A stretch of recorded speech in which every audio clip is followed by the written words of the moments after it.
कढ़ी तो हम सबके घरों में बनती है, लेकिन गारंटी है अगर आपने एक बार इस तरीके से पंजाबी कढ़ी बना ली तो आप इस पंजाबी कढ़ी के फ़ैन हो जाएंगे। इतनी ज़्यादा मज़ेदार ये पंजाबी कढ़ी बनकर तैयार होती है। आपने आज से पहले इतनी मज़ेदार पंजाबी कढ़ी कभी ट्राई नहीं की होगी, तो चलिए रेसिपी को देख लेते हैं। तो इस मज़ेदार सी पंजाबी कढ़ी पकौड़ा को बनाने के लिए मैंने यहाँ पर आधा किलो दही ले ली है। कप से नाप कर बताऊँ तो मैंने यहाँ पर 2 कप दही ली है और दही को हमने एक बड़े बोल में ऐड कर दिया है और इसको हम अच्छी तरह से मिक्स कर लेते हैं। हमने इसको इतना मिक्स कर लेना है कि दही की सारी गुठलियाँ ख़त्म हो जाएं, दही के सारे लम्स ख़त्म हो जाएं।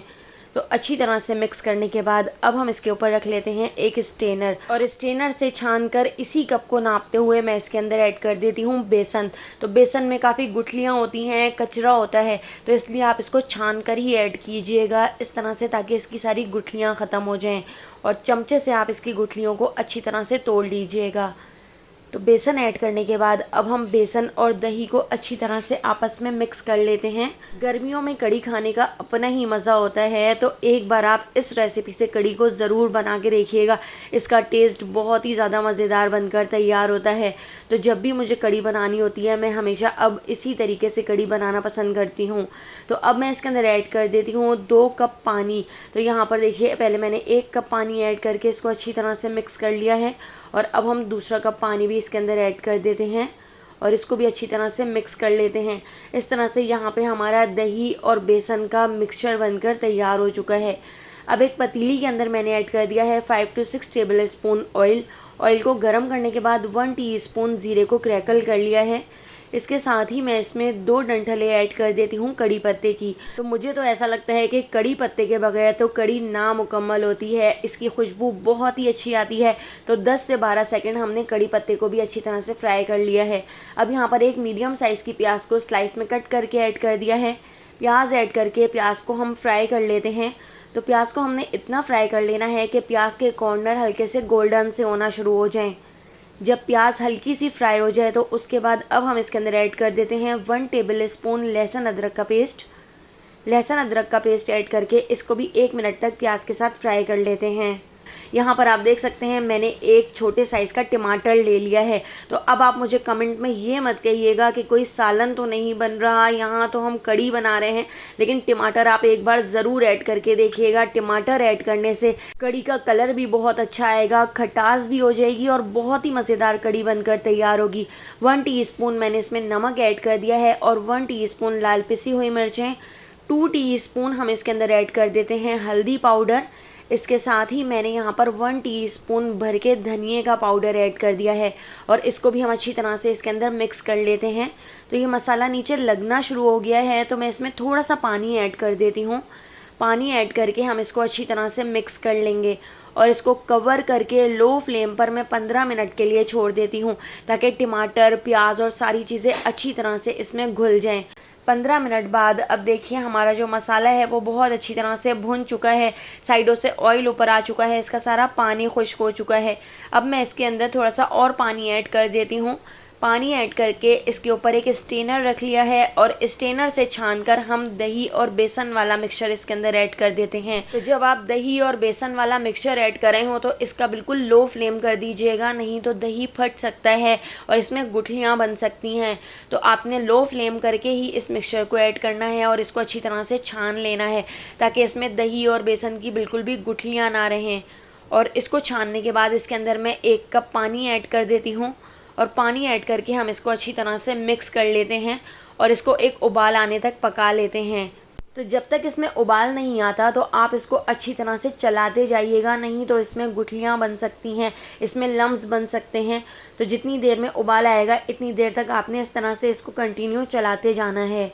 इस तरह से आपकी जो कढ़ी है बहुत ही स्मूथ सी बनकर तैयार होगी। तो देखिए इसमें उबाल भी आना शुरू हो चुका है। तो उबाल आने के बाद अब इसके अंदर मैं ऐड कर देती हूँ तकरीबन 3 गिलास के करीब पानी। तो पानी आप थोड़ा ज़्यादा ही ऐड कीजिएगा, क्योंकि अभी हमने इसको तकरीबन 1.5 घंटे के लिए पकाना है।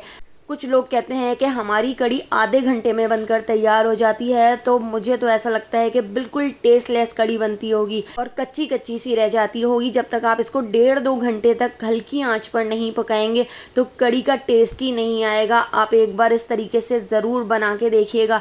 इसको हल्की आंच पर 1.5-2 घंटे तक ज़रूर पकाइएगा और ये मत कहिएगा कि गैस नहीं आती, क्योंकि अब तो गैस बहुत ही अच्छी आने लगी है दिन में भी। कढ़ी को एक बार इस तरह से हल्की आंच पर ज़्यादा पका के देखिएगा, यकीन करें बिल्कुल अलग टेस्ट होगा। और अगर आधे घंटे में आपकी कढ़ी बन जाती है तो यकीनन बिल्कुल भी अच्छी नहीं बनती होगी। आप एक बार इस तरीके से मेरे कहने से ज़रूर बनाइएगा और एक बार अपना तरीका भी देखिएगा, दोनों में कितना ज़्यादा डिफरेंस होगा। तो देखिए यहाँ पर 2 कप मैंने बेसन ले लिया है। इसके अंदर 1 टीस्पून नमक, हाफ टी स्पून लाल कुटी हुई मिर्चें, हाफ टी स्पून लाल पिसी हुई मिर्चें, 1 टीस्पून ज़ीरा, हाफ टी स्पून हल्दी पाउडर और यहाँ पर कुटा हुआ धनिया ले लिया है। तो 2 टीस्पून भर के मैं इसके अंदर कुटा हुआ धनिया ऐड कर देती हूँ और थोड़ा थोड़ा सा पानी ऐड करके हम इसका एक मिक्सचर बना के तैयार कर लेते हैं। तो इस तरीके से यहाँ पे हमारी पकौड़ों की तैयारी भी हो जाएगी। तो मैं तो पकौड़े थोड़े ज़्यादा ही बनाती हूँ, क्योंकि जब भी मेरे घर में कढ़ी बनती है तो चाय के साथ शाम में पकौड़े ना हो तो ऐसा तो हो ही नहीं सकता। तो थोड़ा थोड़ा सा पानी ऐड करके मैंने इसका एक मिक्सचर बना के तैयार कर लिया है। अब हम इसके अंदर ऐड कर देते हैं प्याज। तो मैंने यहाँ पर 2 मीडियम साइज़ की प्याज को स्लाइस में कट करके ऐड कर दिया है। 6 से 7 बारीक कटी हुई हरी मिर्चें ऐड कर दी हैं। इसके साथ ही मैंने यहाँ पर आधा बंच बारीक कटा हुआ हरा धनिया भी इसके अंदर ऐड कर दिया है। तो आपकी फरमाइश पर आज मैं इसके अंदर ऐड कर रही हूँ आलू, क्योंकि लास्ट टाइम जब मैंने कढ़ी बनाई थी तो आप लोगों ने बहुत सारे कमेंट किए थे कि आपने कढ़ी के पकौड़ों के अंदर आलू क्यों नहीं ऐड किए। तो आज आप लोगों की फरमाइश पर मैंने इसके अंदर आलू भी ऐड कर दिए हैं। लेकिन कढ़ी के पकौड़ों में कभी भी आलू ऐड नहीं होते हैं, लेकिन आज सिर्फ आपकी फरमाइश पर मैंने इसके अंदर आलू ऐड किए हैं। मुझे कमेंट करके ज़रूर बताइएगा क्या आप कढ़ी के पकौड़ों में आलू ऐड करते हैं। तो यहाँ पर पकौड़ों का मिक्सचर भी बनकर तैयार हो चुका है और 1.5-2 घंटे में हल्की आँच पर हमारी यहाँ पर बहुत ही ज़बरदस्त सी कढ़ी भी बनकर तैयार हो चुकी है। तो यहाँ पर मैंने एक कढ़ाई के अंदर ऑयल को गर्म कर लिया है। तो हम इसमें इस तरह से पकौड़े फ्राई कर लेते हैं। तो सारे पकौड़ों को हम इस तरह से ऑयल के अंदर डालकर मीडियम टू लो फ्लेम पर अच्छा सा कलर आने तक फ्राई कर लेते हैं। तो यहाँ पे हमारे मज़ेदार से पकौड़े भी बनकर तैयार हो चुके हैं और हमारी कढ़ी भी बनकर तैयार हो चुकी है। तो कढ़ी के अंदर हम ऐड कर देते हैं ये सारे पकौड़े और पकौड़े ऐड करके इसको अच्छी तरह से मिक्स कर लेते हैं और इसको लो फ्लेम पर 15 मिनट के लिए छोड़ देते हैं। इतनी देर हम तैयार कर लेते हैं इसका एक ज़बरदस्त सा भगार। आप देख सकते हैं कढ़ी को मैंने ज़्यादा गाढ़ा नहीं रखा है, क्योंकि जब हम इसमें पकौड़े ऐड करेंगे तो ये थोड़ी सी और थिक हो जाएगी। तो यहाँ पर हम भगार बनाने के लिए 1/4 कप कुकिंग ऑयल के अंदर ऐड कर देते हैं 1 टीस्पून ज़ीरा। इसके साथ ही मैंने यहाँ पर एक मीडियम साइज़ की प्याज ले ली है, कड़ी पत्ते ले लिए हैं, आधा बंच लहसुन का बारीक कट करके ले लिया है, गोल वाली मिर्चें ले ली हैं और हरी मिर्चें जो रेड हो जाती हैं वो हमने इसके अंदर ऐड कर दी हैं और इसका हम भगार बना के तैयार कर लेते हैं। और 10 से 15 मिनट मैंने कढ़ी को पकौड़ों के साथ पका लिया था और यहाँ पर हमारा भगार भी बनकर रेडी हो चुका है। तो हम इस भगार को कढ़ी के ऊपर डाल देते हैं। तो थोड़ा सा भगार मैं ऊपर गार्निशिंग के लिए बचा लेती हूँ। तो यहाँ पे हमारी बहुत ही टेस्टी, बहुत ही मज़ेदार पंजाबी कढ़ी पकौड़ा बनकर तैयार हो चुकी है। आप देखिए दिखने में जितनी ज़्यादा मज़ेदार लग रही है, खाने में इससे भी ज़्यादा टेस्टी है।